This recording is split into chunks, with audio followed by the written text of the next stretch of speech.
Hi, everyone. Welcome to the Canadian Passive Investing Show. I'm your host, 𝗖𝗽𝗶 𝗖𝗽, and I'm joined by my co-host, 𝗖𝗪 𝗖𝗽.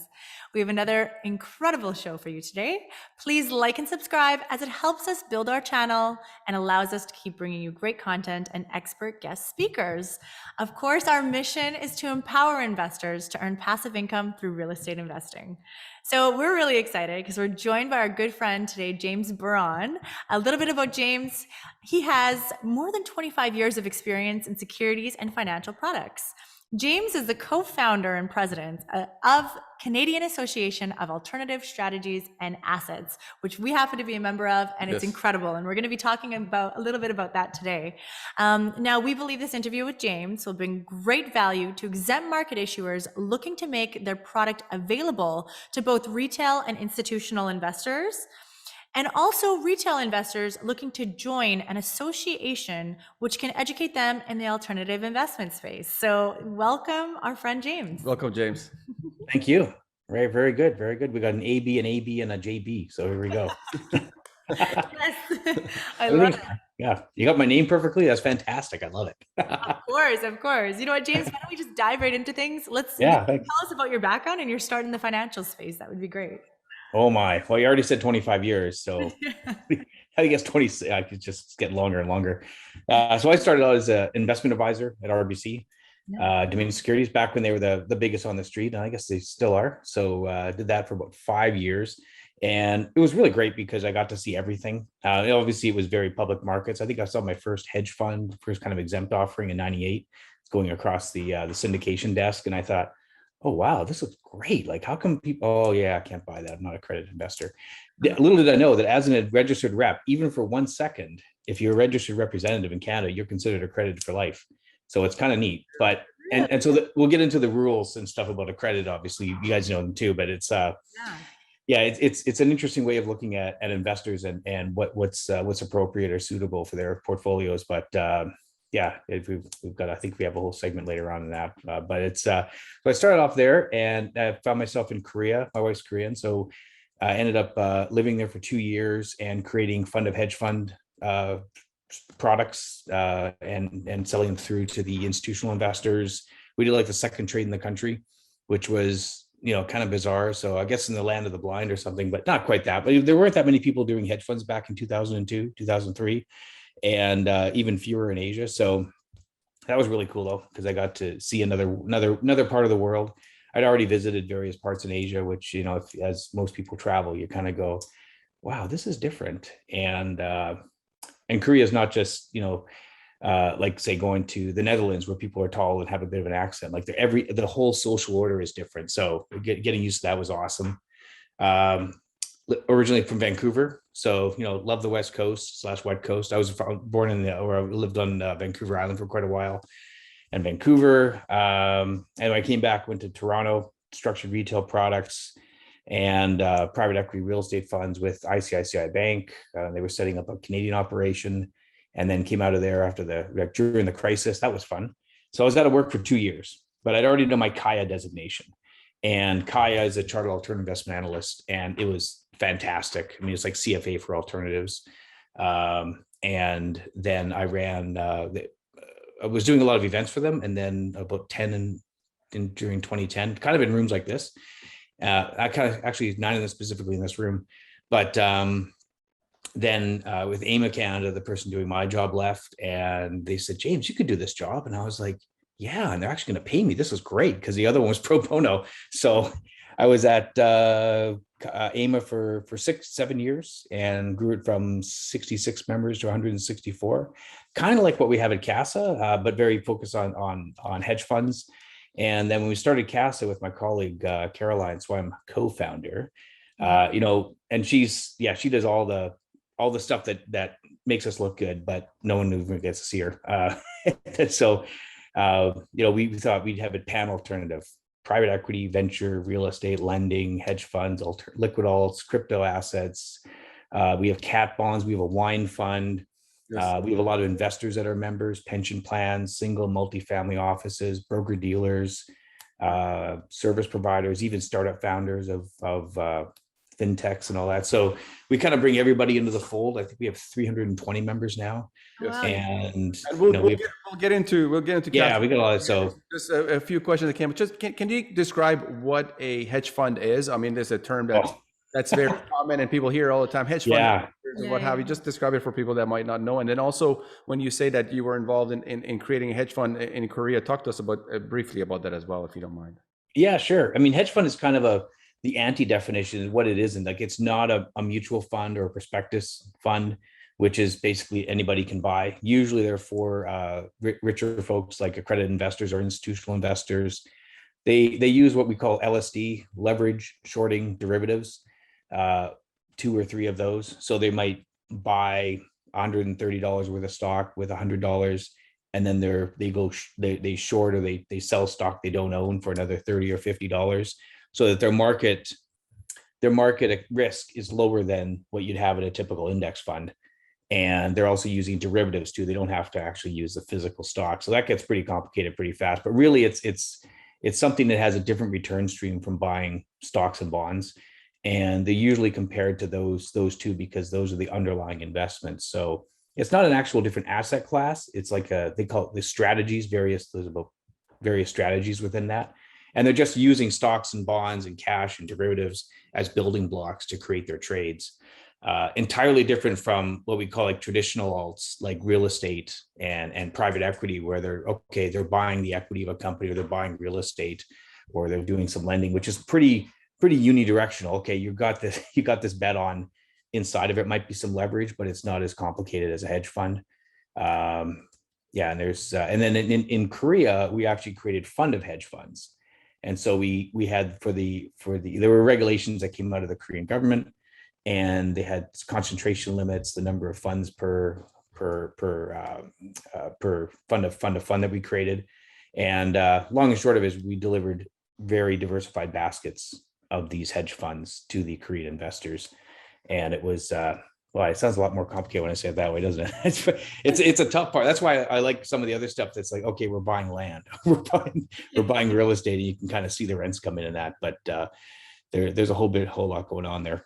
That's Awesome. great. That's great. And just for me to quickly jump in here as well, like, when you're dealing with the funds that have certain type of asset, if it's real estate, energy, doesn't matter what, mining, doesn't matter what sector they're in, technology, there's something tangible there. But with hedge funds, you're just somewhat trading stocks and being the middleman. It's kind of the idea of Amazon not holding any actual assets, but being the middleman. So I guess maybe that's why a lot of hedge fund managers are one of the most of the richest people in the world, or what have you, has kind of been. Yeah, I mean, yeah, because you can have $100 in assets, and you can lever it up 2 or 3 times. Certain strategies will go 10 times. Fixed income or bond strategies will do 3 to 5 times. So, if you can eke out a return on that, and then you get paid your 20% on that return, oh yeah, you can make a ton of dough. I guess it's kind of a double-edged sword too. There's a lot of performance fee in it, which is why they end up making the money. But it's paid out basically, it's accrued every month and then paid out at the end of the year. So if something goes down the next year, they got to make that money up, but they already got paid off at the end of the previous year. So it's the good thing about it is fairly liquid. If you need to sell, these things are in stocks and bonds of fairly large companies, or futures and options, and that you can sell them without a lot of market reaction. But unlike, say, a home or a building, you got to go through the whole process of selling it and such. But yeah, it makes sense for some investors, that's for sure. Yeah, definitely. Thanks for defining that, James. Yeah, right. There's a lot there. Yeah, no, I learned a lot there. Thank you. That's really great. Maybe we could talk about what is the exempt market, alternative investments as they are known, but what differs them from the public market, which in most cases is publicly traded companies. Yeah, so the public stuff, it's kind of interesting. The securities commissions, I mean, their number one thing is investor protection, and somewhere else there's like fair and efficient capital markets. But definitely they want to make sure that investors aren't buying something that they cannot easily understand, and they're not taking risks that are inordinate to whatever they might be purchasing. Again, main thing though is understanding. Their definition of that is it's an older one, and it's used in Canada as well as the US and many other jurisdictions. It's basically, how much money do you have? Do you make $200,000 a year, 300,000 with your spouse? Do you have $1 million in financial assets, $5 million in net worth? And that's kind of how they say, okay, if you have that kind of income and that type of asset base, you're considered an accredited investor, and you can buy into these. And yeah, it's been used for quite a while. It's limited though to about 1.5% of the population of Canada.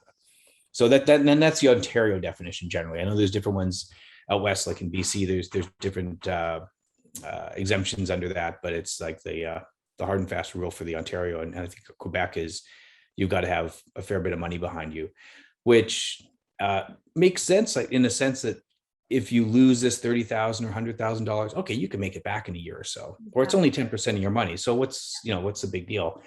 But the other side is that alternative investments can provide good, stable income, or be diversifiers, or have additional growth, which is the three things. You can have yield, you can have growth, you can have diversification. So if you're getting those things from these alternative investments, fantastic. Why wouldn't you have a lot of it?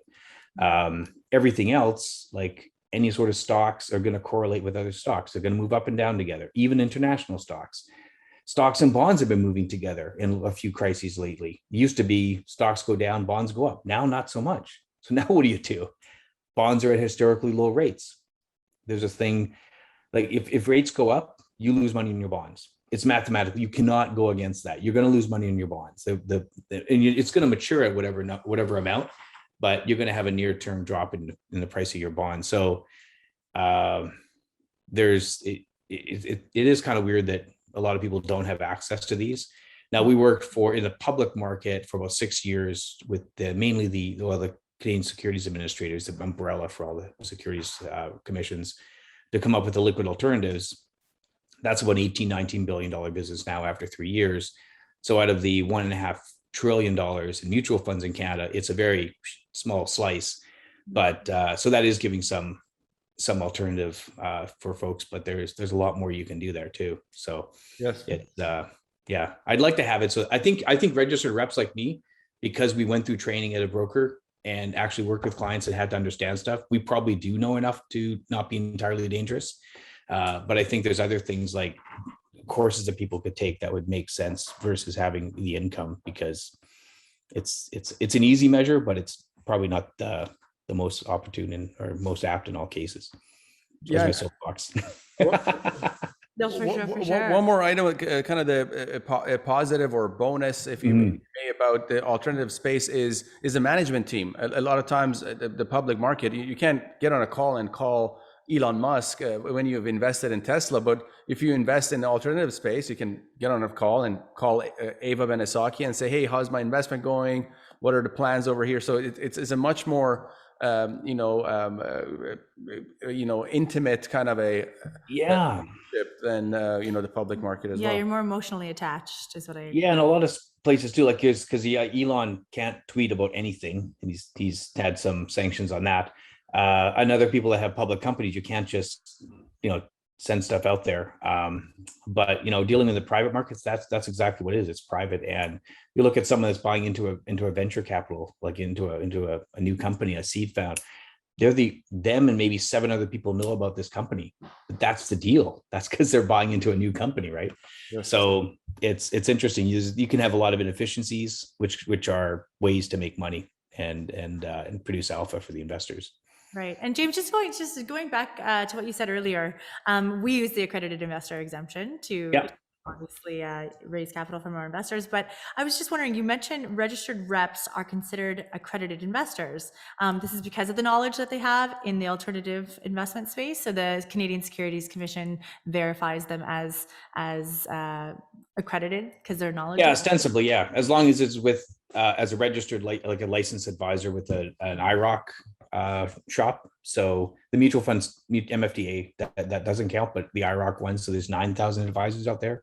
So technically, any of those advisors can buy, non-prospectus or offering memorandum product, and that's generally what people do when they're selling their product is talk to the advisors. If they buy it for their pro account, their PA, then then maybe they have to get it on the product platform or whatever. So that's one of the things that a lot of funds use, is they'll talk to advisors, say, oh, you pick up some. Okay, yeah, I'll get that. And then so there's something for your issuer listeners there. Well, this guy already had that on his magic kind of hand that he wanted to use.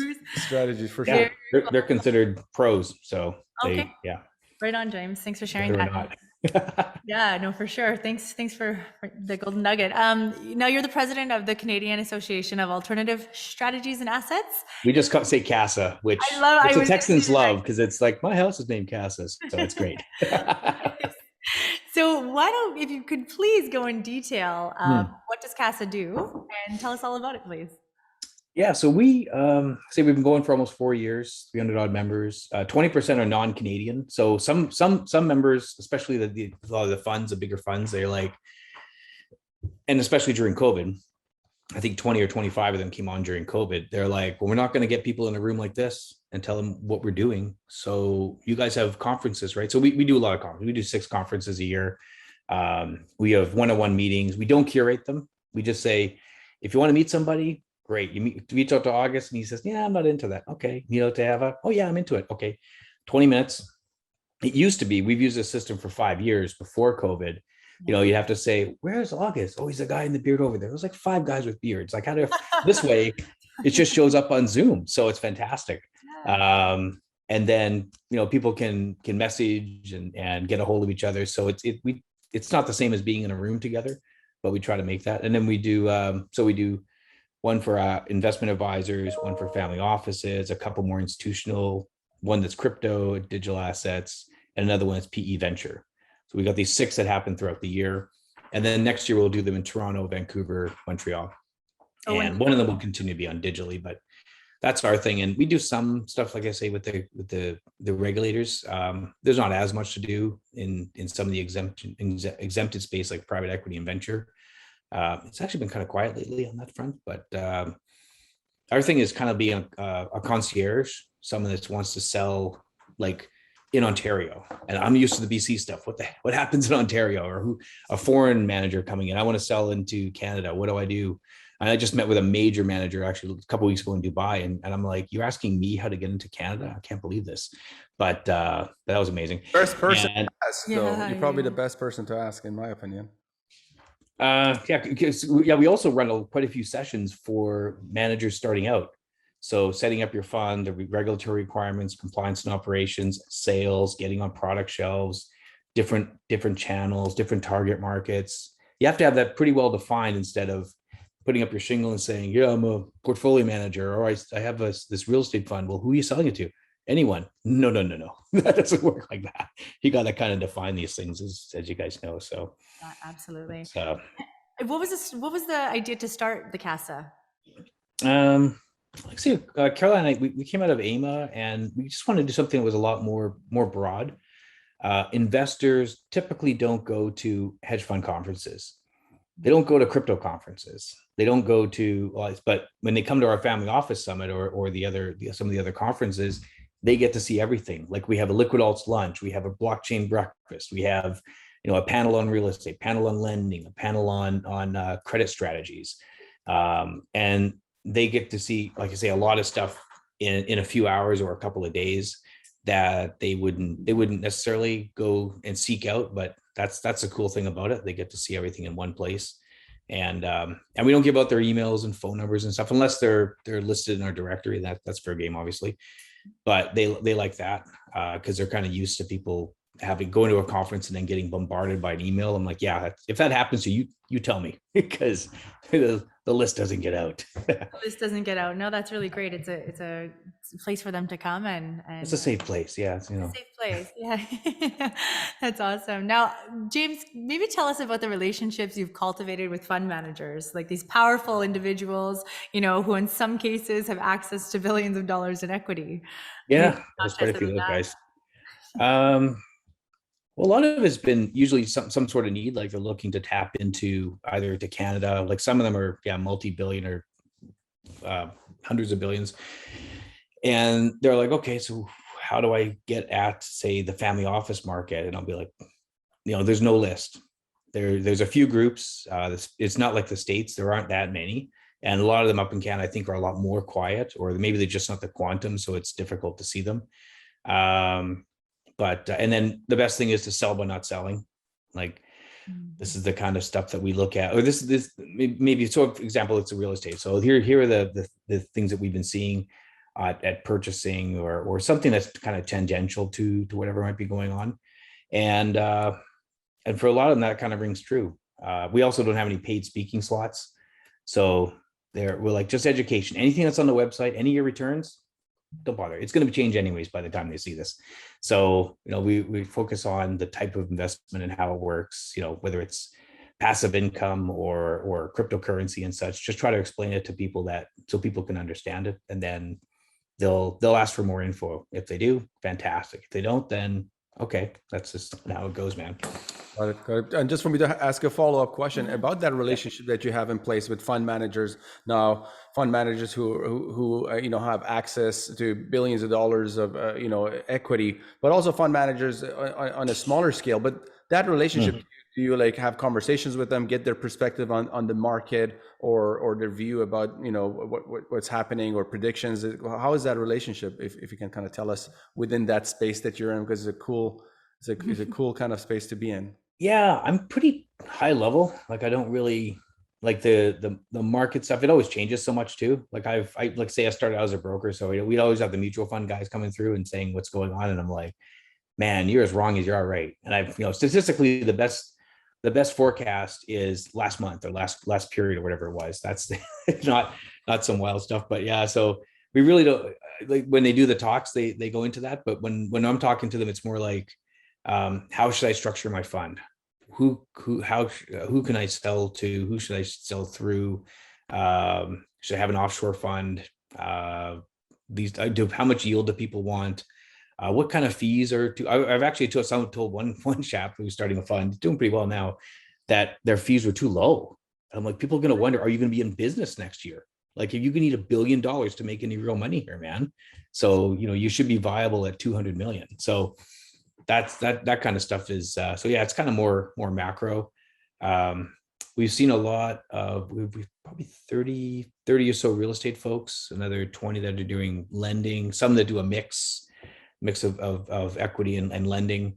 Venture capital has been pretty active lately, just because I don't know why. During the pandemic, venture's just been on a tear, and people have been, and so startups, anything that's tech related has been doing well. So yeah, I'm kind of more bigger picture, I guess. And it's been nice, I guess, for my investments, because I'm the craziest investor out there. Perhaps I'm about 90% alts. Okay, I wanted to talk to you about your portfolio and how you diversify. With it usually being a conventional 60-40 stocks and bonds, but yeah, there's no room for alts. So what is your portfolio? I really don't see room for bonds, because if rates go up, you're going to get hammered and you're not going to get any yield in the interim. So, and I'm also only 50. So, and even then, I mean, geez. So I do have a credit fund that has basically zero duration. It's not exposed to interest rates at all. And it can produce returns by working the capital structure, buying and selling different parts, or buying corporate bonds and selling government bonds, picking up a yield. So there's a lot of stuff they can do in there. And these guys have been trading off bank desks with the prop money for years, and they started their own fund, and they didn't get replaced at the bank. So that trade is still there. So that's actually an artifact of the Canadian credit market. And then but I do have my long only portfolio is the bank stocks. My grandma said, like, you have GICs, but why would, if you like the bank so much, buy the stock? You get a 4% dividend. It raises by 10% a year. Nice. So in 7 years, you got double dividend. Now you get 8%. Holy crap. That's fantastic. So I was, that sounds good. And There's then smart grandma there. Smart. Yeah, she did pretty well. And then hedge funds, other hedge funds, venture, venture, kind of a venture debt deal, and also venture equity. And I love seed, and haven't done any follow-ons in them yet. But I had a couple that, no, I did actually with one, and it's done extremely well. So, just being able to see things that are happening and be able to, you got to have cash to be able to pounce on stuff when it's ready, or when you're ready. Yeah. So that's key. Having cash in the bank or a line. So Yes. Ready to And go. what is your view on real estate private equity or these syndicated investments as CPI is involved with? Kind of give us your view of that. When we got into the space just over 2 years ago, we saw the growth other companies had and saw these companies that started from zero and went into billions of dollars in transactions in a Like in matter of 6 years. Yeah, 5, 6 And years. I've never seen such a thing in the real estate space. I've seen it obviously in the tech space and what have you, but not in real estate where this concept of real estate private equity, these syndicated investments were so beneficial to the investors, and also the GP, and the growth was there, and that's what got us. The scalability is what got us excited. So tell us if you have any experience. Yeah, the good thing about the funds like that is everybody has a huge real estate investment, like the one behind you. You've got a house, and if it's in Vancouver, it's at least $1 million, maybe 10. And same thing in kind of Toronto here where I am, or my neighborhood's kind of insane lately. But so you've got this big real estate investment, but it's one place, and it's also one sector. It's owner occupied, usually a house, but sometimes an apartment or whatever. So why not buy something across the country, or that is across the country, or that's in Texas or Florida, or maybe Europe? Not many do, but we find a lot of people have a home bias / at least continent bias, or office space, or which may be cheap now, commercial, industrial, retail. There's all these things that you can pick up that further diversify your portfolio. There's a few ways to diversify. One is by vintage, by investing at different times when prices are up and down. That obviously helps because volatility is your friend. You want things when things are down. If you're putting $100 in, you're buying more units of whatever you're buying. Then you're buying fewer when it's up. Okay.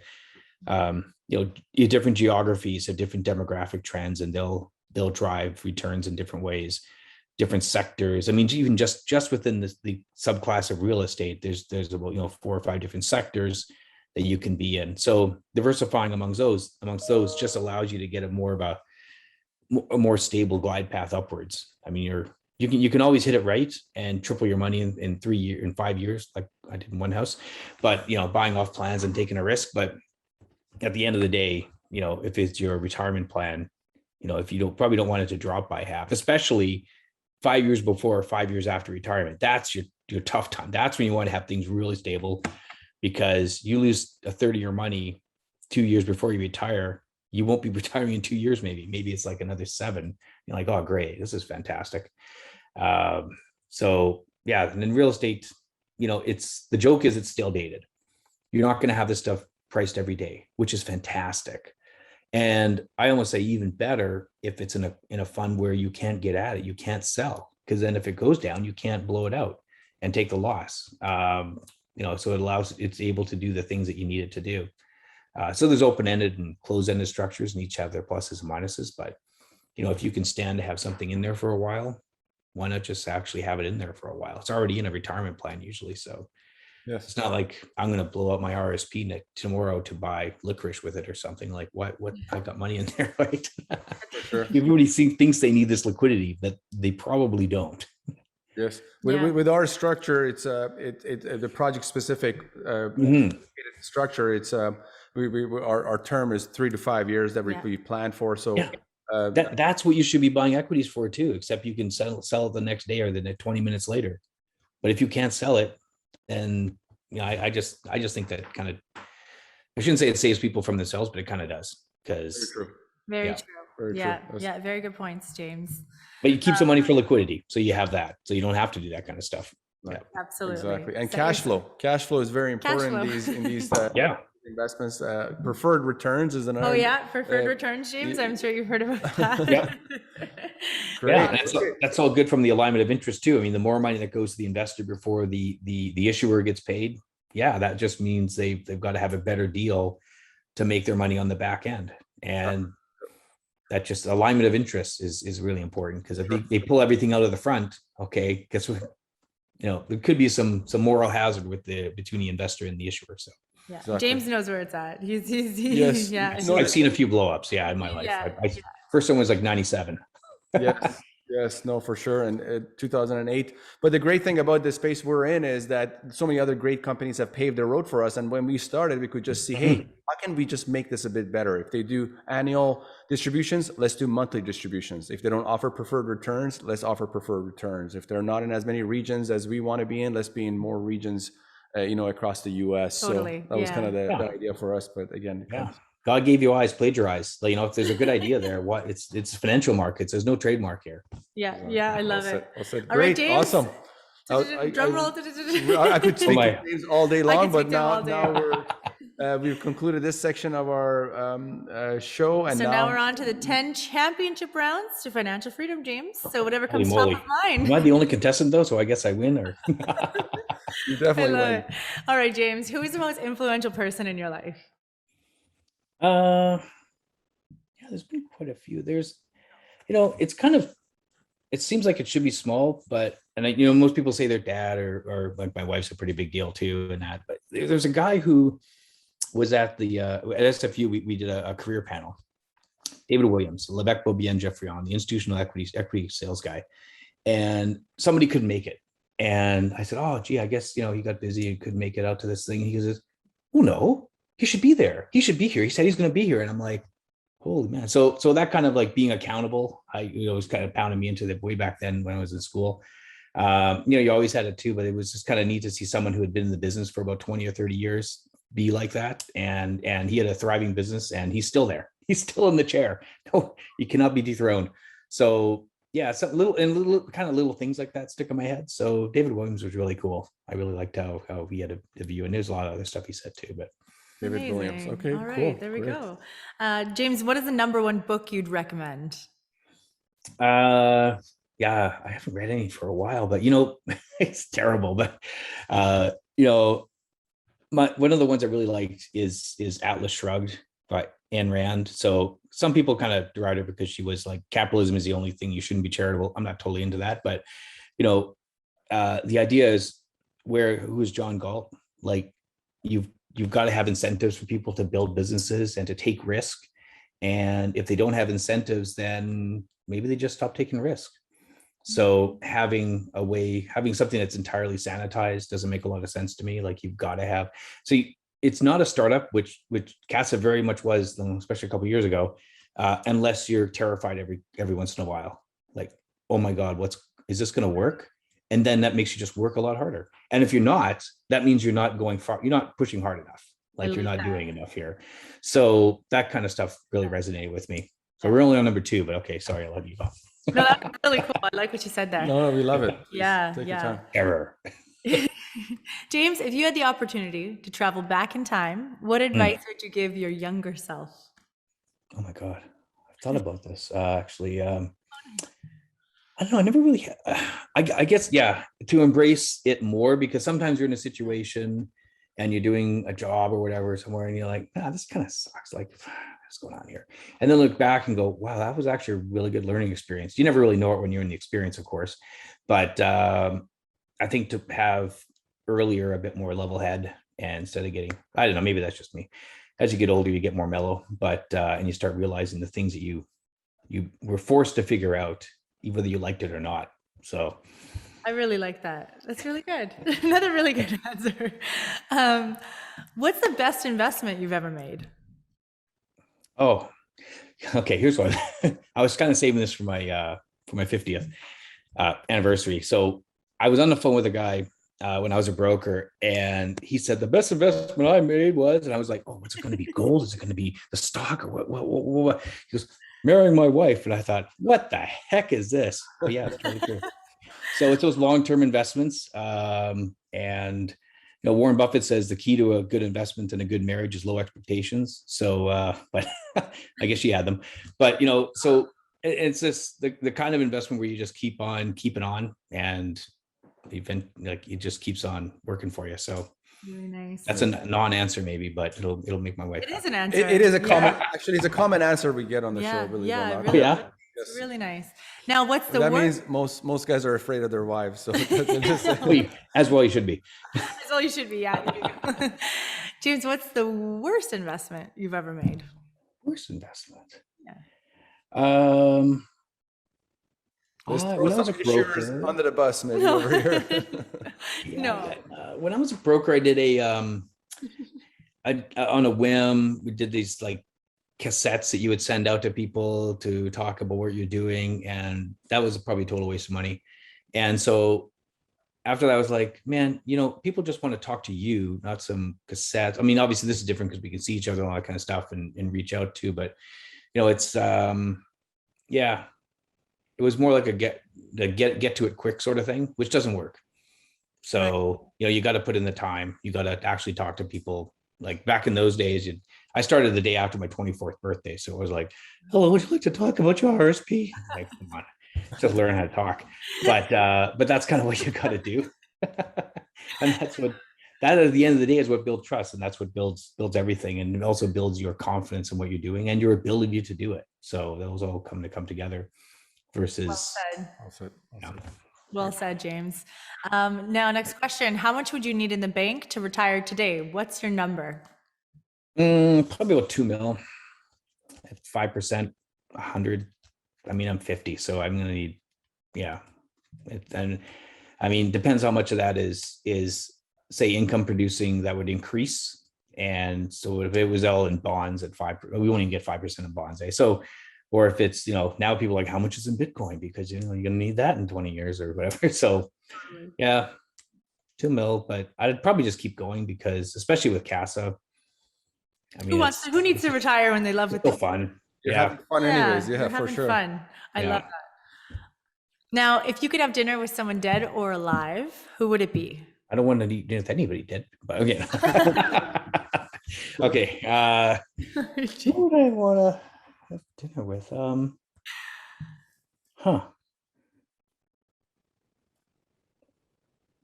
I would probably want to have dinner with sometime in the future with my sons, but after they've learned everything. Yeah. It's actually not dead. They're alive now. And that for me to be, maybe they would like to ask me, like to have dinner with me after I've gone, just amazing, say how great I am and stuff like that. But, because I think you really don't notice these things until you get older. So for sure. That's a really good one. Or my great-great-grandfather who came here in 1862 and was actually giving people plots of land. So if I were to go that route, he was a self-taught everything. And that would be interesting too. But yeah, it's interesting to see what the legacy might be. Very okay. Cool, what are we on now? 5, 6? A couple more questions. Yeah, sure. If you weren't doing what you're doing today, what would you be doing now? Oh my God, I shudder the thought. What would I be doing? I actually can't even think of anything. You love what you do.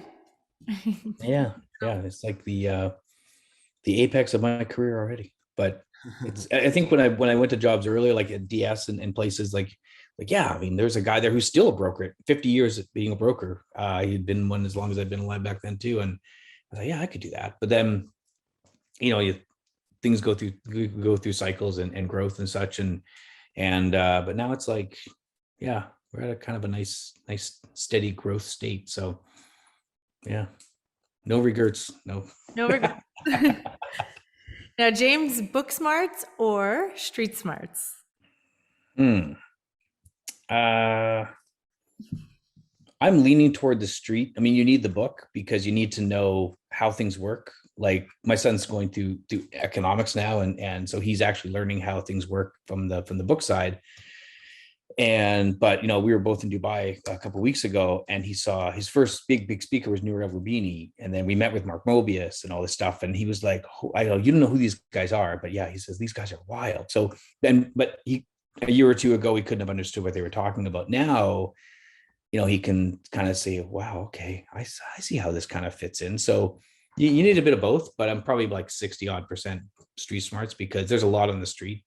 I learned more from reading the paper every day, those dinosaur blogs when I was in university, the National Post, the Financial Post back then, and the Globe and Mail than I probably did for my classes, because it's instantly applicable, very quickly talking about all the trades, the deals going on and all that kind of stuff. So nice. Now you got YouTube, so you don't have to read stuff anymore. YouTube University, right? Last question, James. If you had $1 million cash and you had to make one investment today, what would it be? $1 million. God, I'm not very inventive. I'd probably just buy more of the stuff I have. It's my Nice. wife would probably have us pay off the mortgage, and then I'd probably remortgage it to invest it anyways. But yeah, I've been I just keep on adding on to what I have, because it's and that's a thing and then probably keep a chunk in reserve, like I say, for those special days when an opportunity comes up, whether it's like another home or cottage or something that would, it sounds like it's all fun money buying a cottage and that, but sometimes life throws you a bit of a curve, and if you're able to hit it, then you can rock this thing. And there's something to be said for putting something in every once in a while, but you don't get those opportunities all the time. And I guess with yours too, because you have like SPVs and you have like we're open for a few weeks here or a couple months. If you're not in, then you're not in. Like, so those kind of opportunities are important too. So Amazing. Awesome. 80% invest, 200 cash. So there you go. Nice. Right Awesome. on. Perfect. That's a wrap. James. Holy moly, how do we do that? Thank you so much for coming on and taking the time. We know from your busy schedule, we really appreciate it. I'm sure people will take lots of wisdom away, lots of benefit away from your wisdom. Of so course, really appreciate it. Of course. James, if you could quickly let everybody know, what is the best way that people can reach you? Yeah, we have a website, just casa.ca, casa.ca, and we have everything there, or a lot of stuff there. And then I love meeting folks, sometimes in the old Cambridge club here, or Zooms. I'm probably booked up for Zooms until the end of the year, but it's just not Nice. that's love it. I love speaking with folks. Fantastic, James. Thanks for coming on today. We really appreciate you. Thanks.